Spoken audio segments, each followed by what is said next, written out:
All right, so we've created that really good backswing position.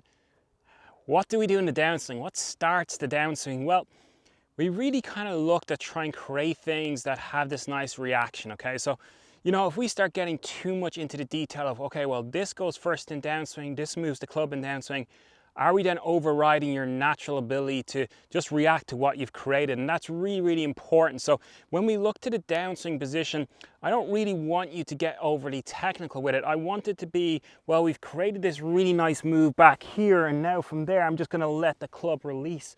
And where does it want to go? Well, I'm going to allow my body, let my body, encourage my body. All these reasonings or these verbiages to allow that club to actually move towards your target. The last thing in the world I really want you doing is feeling like you're doing certain things, especially when you're just starting the game. If we give you too much things to do, it'll remove any natural ability you have. So very important when we look at the downswing and that move. If we were to talk about it and I was to say to you, okay, well, listen, I just want you to throw a golf ball out here. Okay, I'm gonna get this golf ball. I want you to move back and then throw it as far as you can. Well, what moves first? Pressure onto my lead side, obviously. But you can do that as a human being anyway. So I don't need to teach you how to do that. You don't need to learn how to do that.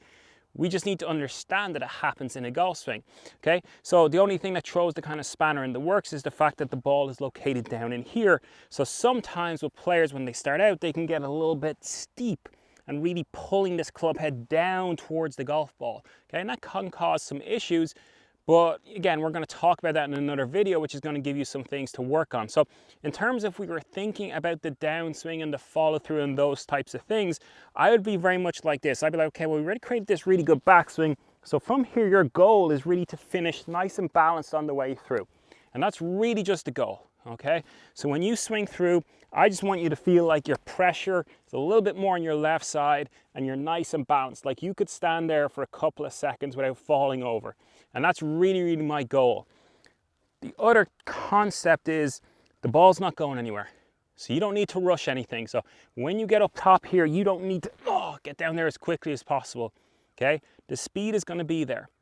Concentrate more on the contact and how you actually connect with the ground and the golf ball.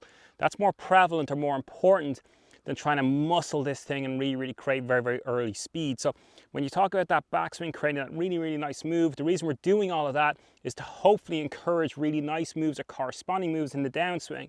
If we were then to override that by thinking about things, I'm running the risk of taking away stuff that you do naturally really well, okay? Plenty of videos to talk about transition and kind of downswing in our kind of group vault, in our video vault anyway, so there's no need to go into it in detail here. So very much looking, if you're starting out, again, create those, what we talked about in the backswing, and that should, in theory, give you in a position or put you in a position to create reactionary good moves. But if you want to think about something, number one, what are we trying to do here? We're trying to make nice contact with the ground in and around where the golf ball is. So I don't need to pull the hell out of this thing. I don't need to get down there. It's not going anywhere. And secondly, I just want to finish in a nice balanced position in the follow through where I could stand there for a couple of seconds and watch that golf ball go, okay? They're the only things I really want you thinking about in the downswing or in the follow through.